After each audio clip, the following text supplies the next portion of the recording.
Hello, and welcome to Deadly Paranormal Podcast. I'm your host, Tony.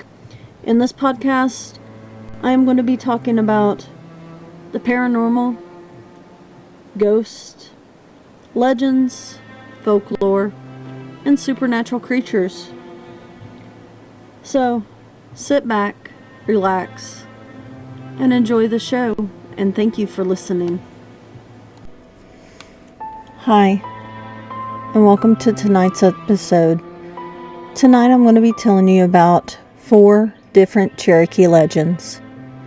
The Brown Mountain Lights, the Secret Lake, the Little People of the Cherokee, and the Moon-Eyed People.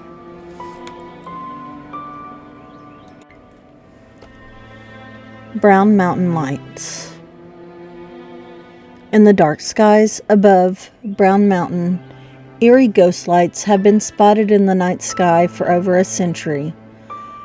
To many eyewitnesses, the lights appear as glowing orbs that hover on the sky above the mountain before suddenly disappearing or soundlessly exploding. The first reported sighting of the Brown Mountain Lights was in 1913 by a fisherman who claimed to see odd red lights dancing above the horizon. Sightings continued, and in 1922, the U.S. Geological Society investigated, determining that the Brown Mountain Lights were just the headlights of cars or passing trains. But a major flood in 1925 changed that theory. The raging waters washed out the roads and bridges and took out power for several weeks, but the lights still were spotted in the night sky. There are bluegrass songs that claim the lights are the ghost of slaves searching for his lost master. Popular Native American folklore says that the bloody battle between the Cherokee and the Chittiwaha tribes took place in the mountain and many lives were lost there. I apologize if I said that one name wrong.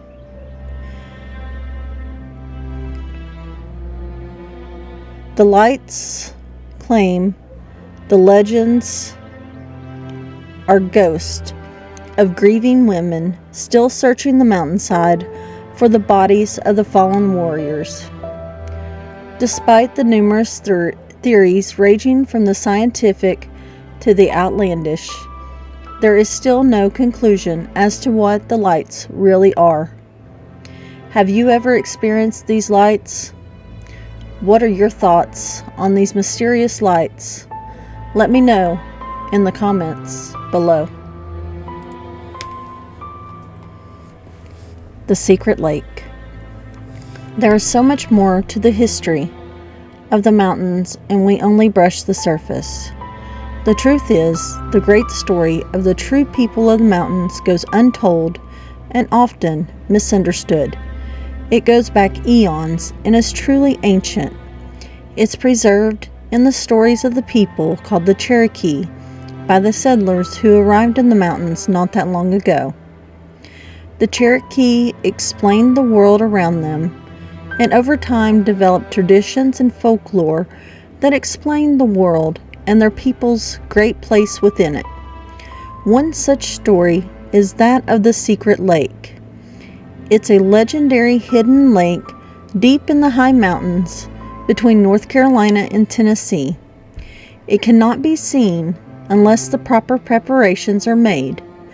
Fish and fowl in this paradise teeming with wildlife are not to be hunted or disturbed in any way, and only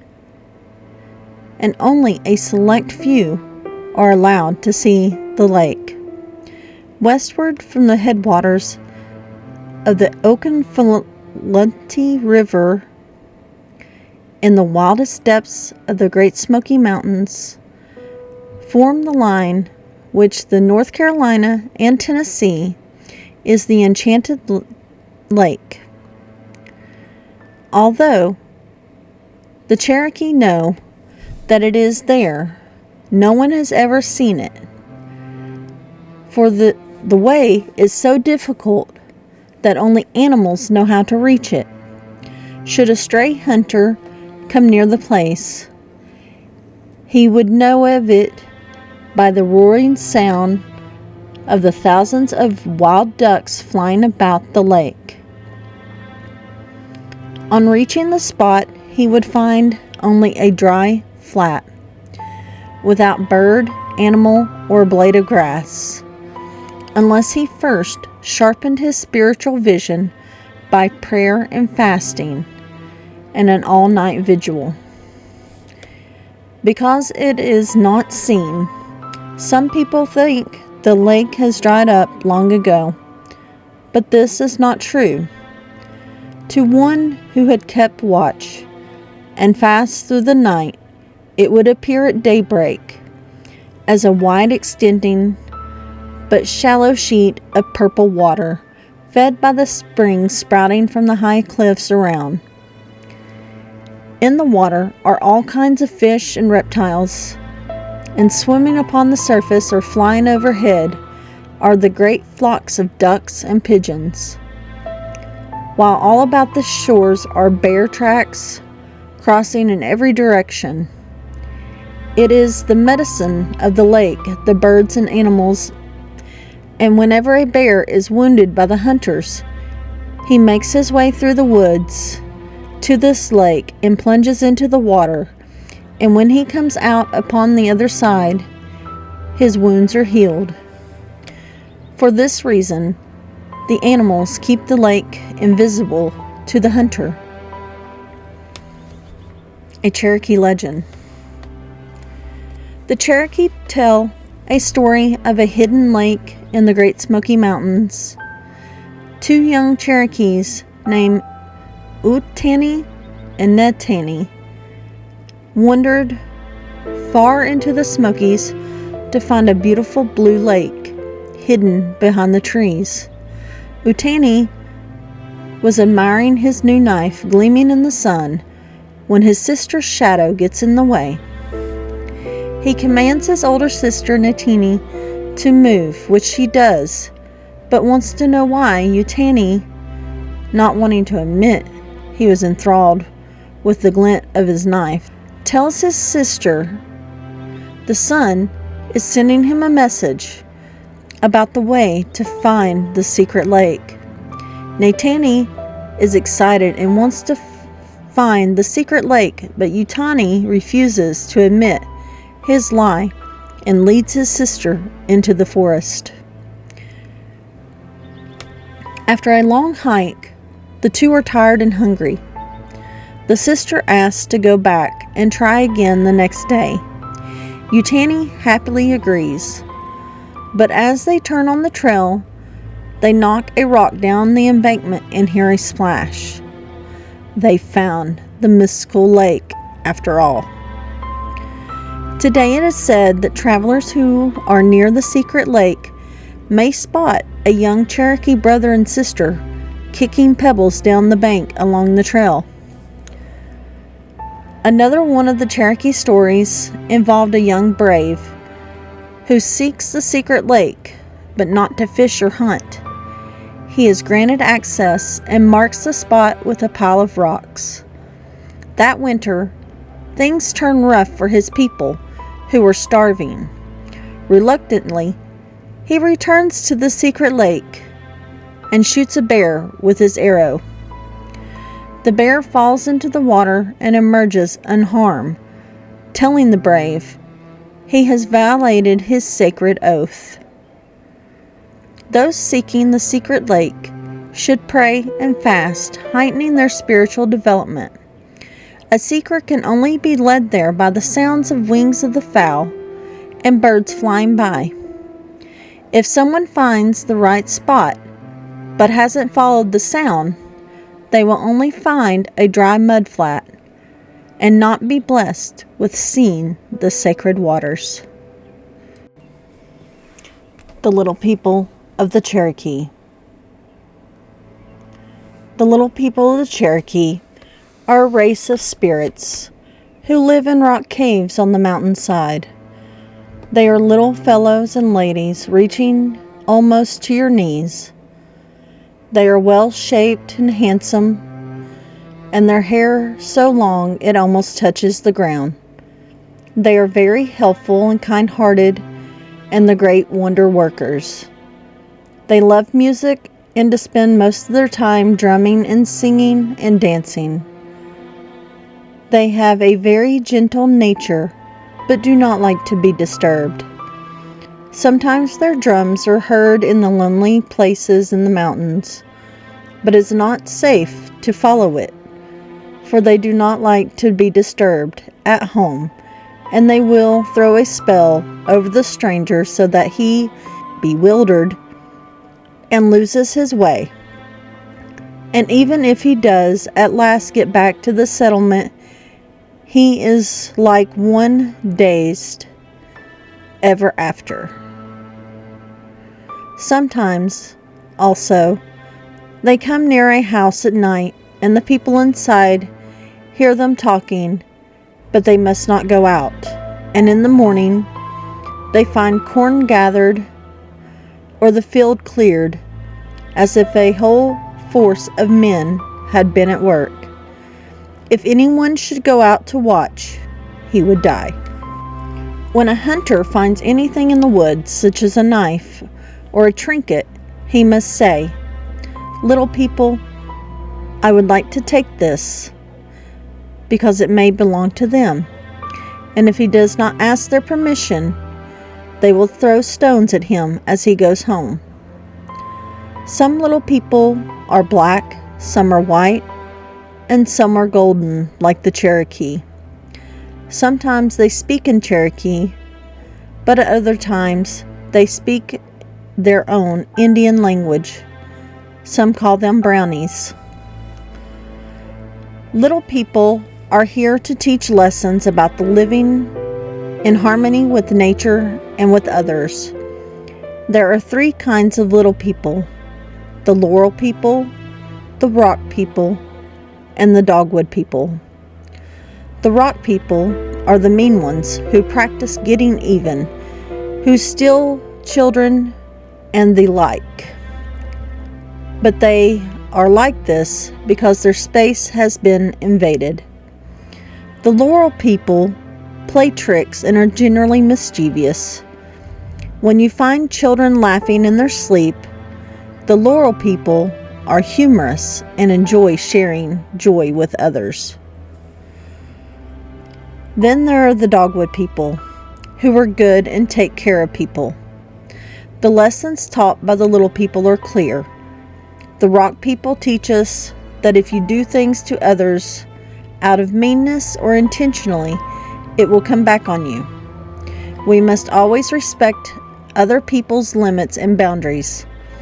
The laurel people teach us that we shouldn't take the world too seriously, and we must always have joy and share that joy with others.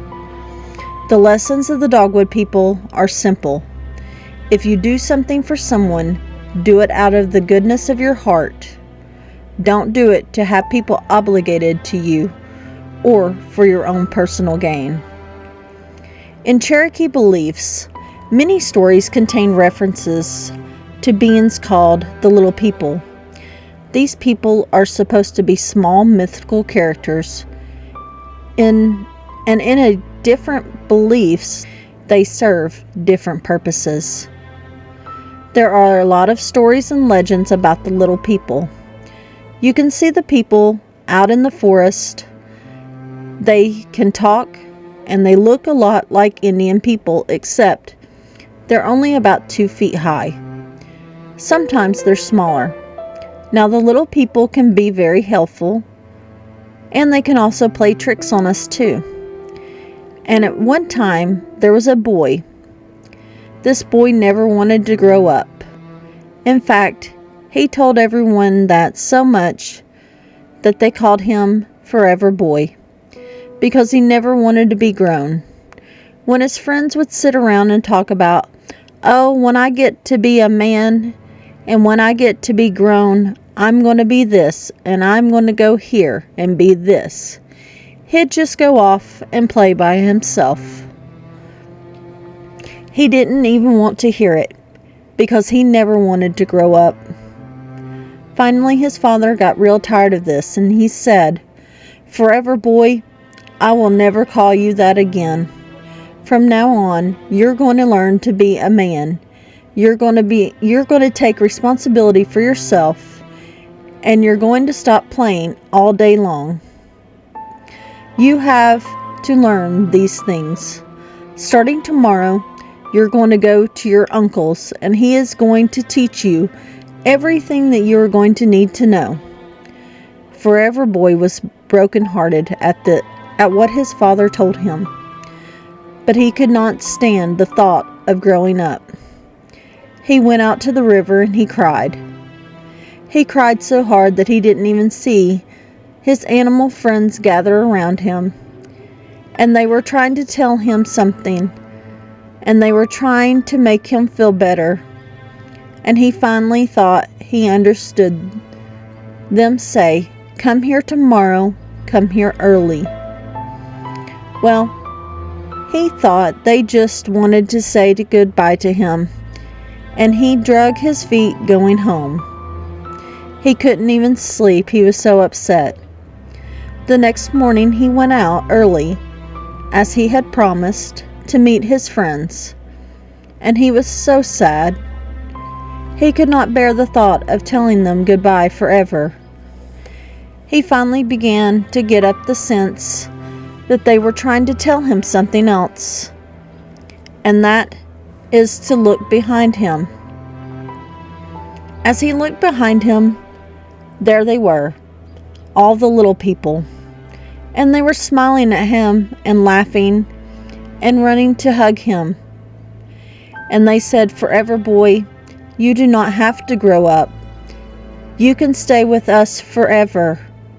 You can come and be one of us, and you will never have to grow up. We will ask the Creator to send you a vision to your parents and let them know that you are safe and that you are doing what you need to do." Forever Boy thought about it for a long time, but that is what he decided he needed to do, and he went with the little people. And even today, when you are out in the woods and you see something, and you look, and it is not what you really thought it was, or if you are fishing and you feel something on the end of your line, and you think it's the biggest trout ever, and you pull it in, and all it is a stick that got tangled on your hook. That is what the little people are doing. They are playing tricks on you, so you will laugh and keep young in your heart, because that is the spirit of the little people and Forever Boy, to keep us young in our hearts. The Moon-Eyed People. Cherokee legends have fueled the folklore of the Appalachian region for most of its history. One such story is that of an established part of the Cherokee cosmology, is that of the Moon-Eyed People. The Cherokee described these beings as another race of humans who were different in appearance from the tribe. They were described as small and bearded, with incredibly white skin and huge blue eyes. According to the legend, the Moon-Eyed People were a race of nocturnal humans, as their eyes were too sensitive to any light, and they were too focused to hunt, fish, and accomplish all other tasks during the night. Thus, they were called the Moon-Eyed People. The Cherokee believed that originally the Moon-Eyed People built large stone fortifications against the Creek Nation, but after they were defeated by the neighboring tribe, they retreated into a cave system throughout North Carolina and North Georgia. To this day, a number of strange sites exist along the Appalachian foothills, which some to believe are traces of the Moon-Eyed People. As Legends of America reports, One such site is Fort Mountain in Georgia. There are crumbling traces that remain of a once mighty wall, almost 900 feet long, 12 feet thick, and 7 feet high in some places. The wall bears a striking resemblance to European battlements. Some say that the wall had been built by the Welsh, saying that they'd constructed it as a protection against the ancestors of the Cherokee, who eventually drove them from the region. Some historians have estimated that the wall predates the Welsh arrival by hundreds of years, and they may have been built between 400 and 500 CE. A local history museum in Murphy County, North Carolina, also claims to have a moon-eyed artifact. They say that a 19th century farmer dug up a strange statue on his land, which appears to depict two people either standing close together or conjoined with flat faces. Whether or not this statue depicts the moon-eyed people, or if it was made by them, is unclear. However, in the end, the legend of the moon-eyed people leaves historians with more questions than answers. Where were the Cherokee stories about the pale light-eyed people who hated sun a mere myth? Or is the point to some unknown historic truth? Were the moon-eyed people Welsh or something different? For now, answers appear lost to time, but local lore states that along certain portions of the crumbling wall on Fort Mountain, you can still hear distant drum beats and catch glimpses of men in bare skins. Perhaps these are the distant echoes of the mysterious moon-eyed people. Thank you for listening. I hope you enjoyed these 4 stories. Let me know what you thought about them in the comments below, and I will catch you all in the next story. Have a great evening.